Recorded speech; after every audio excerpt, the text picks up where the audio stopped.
Alright guys, welcome back. So Lillia is now out. I'm going to do a little quick review of her and if she is worth summoning. We kind of spoke about my last two videos. If you watched my breakdown of the character when she got revealed, also my summons.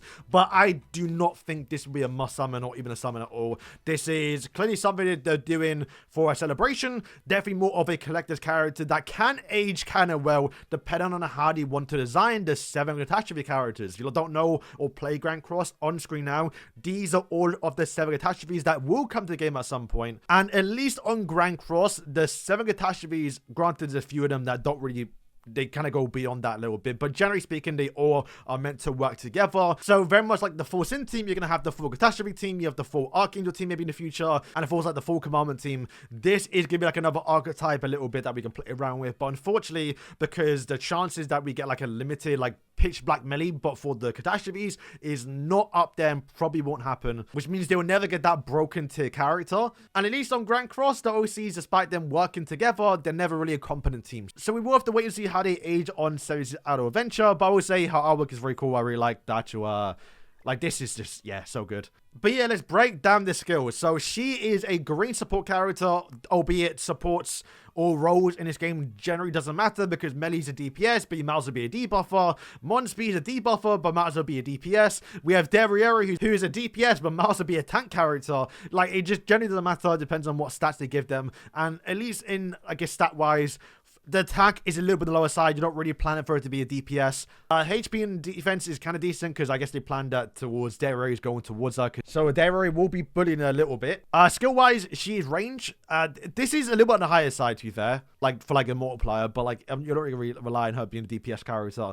This, I think, is the main use of the character. Then a 20% charge, which, to be fair, is kind of low. To deal damage equal to 128% of attack onto all enemies within a 3-meter radius of the initial target. Upon a successful attack, inflict a target with silence for 1 second if they are a 7-8 hero, which is basically in all of PvP, right? To be fair, 7-8 heroes that all come together. If you hit them, depending on the backline, silencing the whole 7 team for 1 second, and there's a chance you could spam these if you get good RNG, could be kind of good. And it's something that I can see coming towards Lillia in the future when we do get like a catastrophe where they do increase the actual catastrophe's attack speed by like 50%, because then she's more like the spam those, right? So yeah, I get to say there is like potential like usefulness in the future, but for right now we'll see. And yeah, this ultimate does work on any team, so you can use her in a basically a Sin team and get an extra 30% accuracy is very, very good. You also increase the damage dealt by normal skills by 30%, which like sure is nice, but the most of the damage comes from ultimate special skills. You know, Escanor, they're all like big AoE skills. But also, you're going to reduce the cooldowns of the ally with the lowest HP by 3.5 seconds upon a successful attack. And that might go more towards melee, because he's always the squishiest on the team. If you want to know the radius, because she's a ranged character, it is from the initial target. So she will... It is pretty big. You'll see in a second when she uses it. See it right now. Boom. Like, that's pretty big. That's going to hit a lot of people in PvP. And she is a victim of type advantage. Now, she's green, so she will do a little more damage towards Meliodas, for example.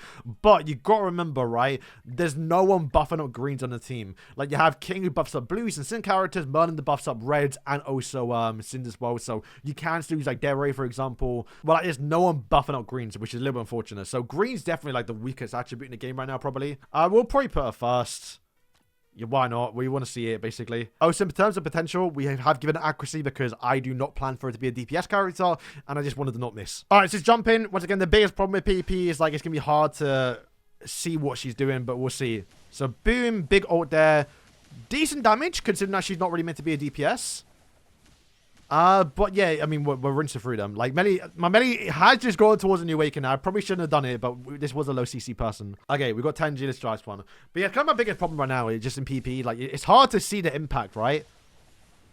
So, boom, we got it. Like, you can't see them getting stunned. Like, I'm sure it's been helpful. I mean, we don't even know if she's using this skill, right? Because it's hard to tell. Damage-wise, it wasn't bad. Like, she is doing more than, I guess, most of my other characters. She has got a bit more AoEs, though. I want to try and, like, focus on her. Let's see if she actually uses that skill. So, boom, ultimate. Okay, she just used it there. She did use it. She used it again. Okay. And she only used it twice. And to be fair, that was early on, so maybe it did help out. Like, it's hard to say if it's helping. Because I could just use, like, my actual Obadian and might even do better. She actually is closely doing damage towards, obviously, Derriere. But the thing is, though, Melly's just clearly, like, stealing all the damage. It's not bad, though. Like, the damage is actually not bad, considering I got accuracy rolls into her. And she barely takes damage, too. Okay, let's try a 13G. Should be a Sim team as well. So we should lose this. But maybe she can help. Okay, wait. She has... To be fair, I think I'm probably doing the wrong order a little bit. Because I should basically use melee first. And then use her. So she actually reaches the cooldowns. But melee... No, Dare is the lowest. Are we actually... Are we winning?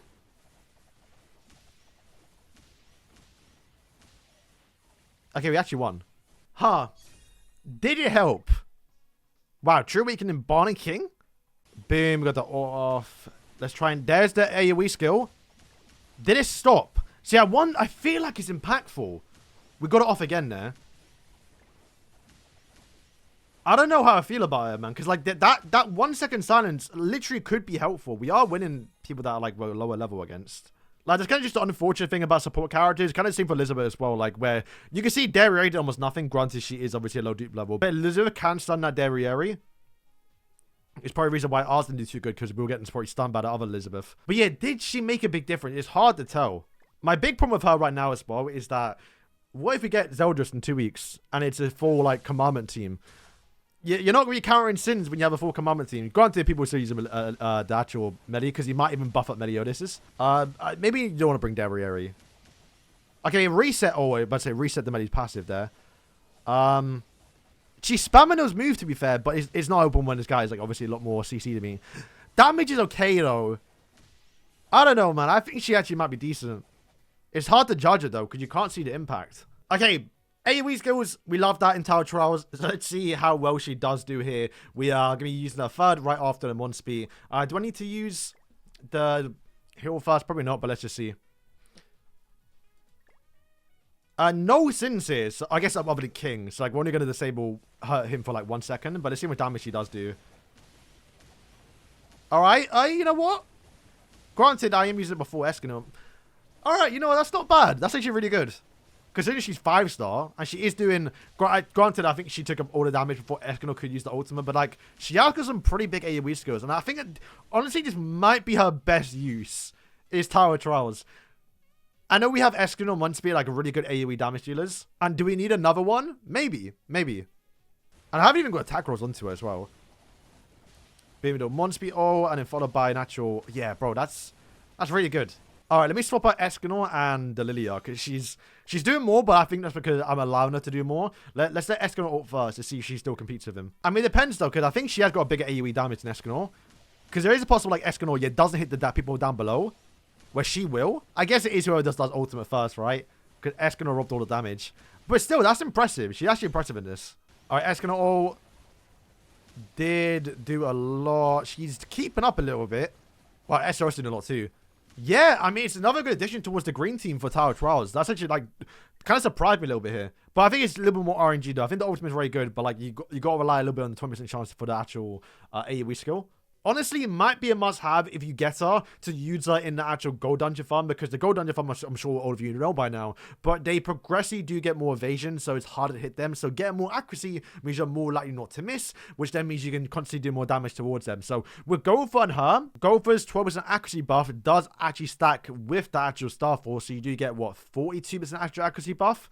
Plus melee's accuracy as well with, like, the normal skills. And it's the only thing, it's probably a big AoE skill, so like, it actually might do a lot of damage.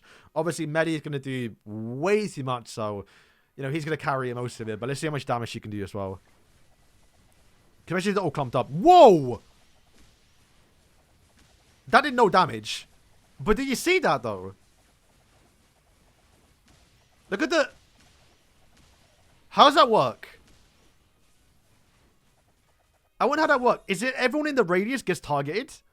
Is this like an animation effect? In fact, it tracks them. Looks crazy. Okay, let me put her first. Because, yeah, Melly just took all the damage. Actually, time advantage now, so let's see. She might have missed, actually. I think I'm too high. Yeah, Melly's doing too much. The accuracy's pretty helping, though. You can see Melly has got it.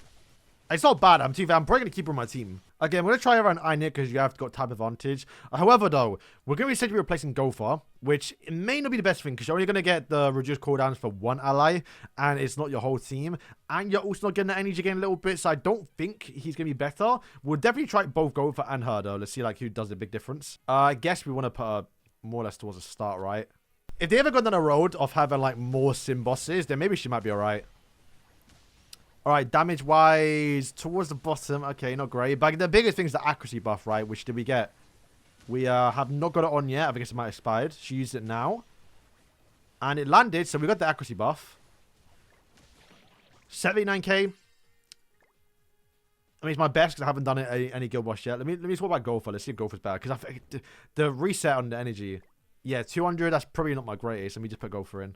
And let's see, we get probably much here. 95. Granted, I may have got a better run, but like the extra energy gain means you can rush through ultimates a lot faster, especially during the weakness period. And then you can reach all your allies' cooldowns, which means you can then reach your backline and use the things. Yeah, I don't see it being too useful a little bit. Maybe if you can stack both together. Maybe replace Merlin and just get more accuracy. All right, so that's going to wrap up the video. So is the new Lillia good? Probably, maybe. Like, I think she might have used a little bit in PvP, but you're probably better off using characters you probably got it in the past. And maybe just use a Mon-Speed. Mon-Speed that you can get for free would probably be better than his actual Lillia right now, because you can't really see the impact of the actual like silence on the Sin team. I will say though, she did impress me in Tower Trials, so I'm glad that if anything I got her for that, because I want more AoE characters for the actual game mode, and just being a support character for that is obviously good. And I think that might be it. Like, I don't know if I'm going to use her too much in most of my other content. Which, to be fair, is a good thing. She's a character that most people probably don't care about because she's Lillia. You're not an actual services character. She's releasing right more likely before Zeldris, the character that everyone kind of cares about. And also will be a limited 250k diamond banner. So something that most people should be saving for. So this is the easiest get. But I will say if you get her and you start duping her over time, don't feel too bad. She actually has a use in Tower Trials and might get better over time if we get more support. So like I did say, I'm not sure if I said it because I might record too many videos today, but if you get a Catastrophe, that increases the attack speed to where she can spam more attacks like 100%. Yeah, then we might have a problem because if she can spam these moves because she has an extra 200% or even 100% extra attack speed, like how we saw Diane, yeah, that could be kind of crazy. And I think they could balance that a little bit by making it only towards catastrophes. So, yeah, we will see. We will see. So, guys, thank you for watching the video. And, yeah, peace.